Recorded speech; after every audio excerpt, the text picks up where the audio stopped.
Nu, labdien! Mēs esam kemperī, kuram ir Fiat Ducato priekša, Fiat Ducato sēdekļi.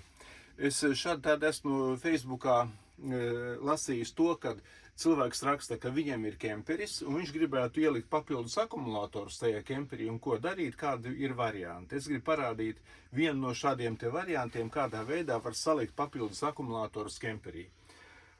Šis jau otrais kemperis ar Fiat Ducato sēdekļiem, kuram es te zem pasažiera sēdekļa saliku litija dzelzs fosfāta akumulatorus. Šeit iet iekšā 560 amperstundu 12 voltīgais akumulators.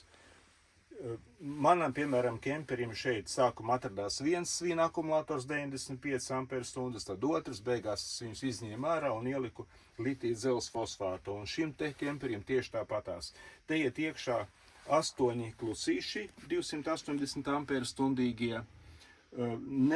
Ja lielāki te neietu, tikai tieši 280 amperstundu, gan augstuma ziņā, gan un tā tālāk.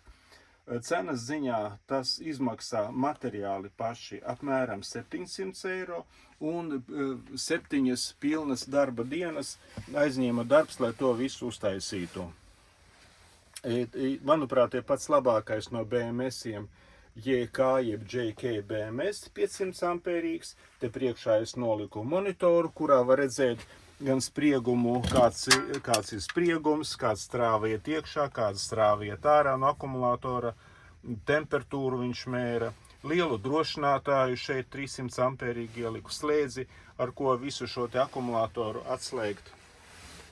Svara ziņā šie te 8 klusīši būs kādi 45 kg apmēram.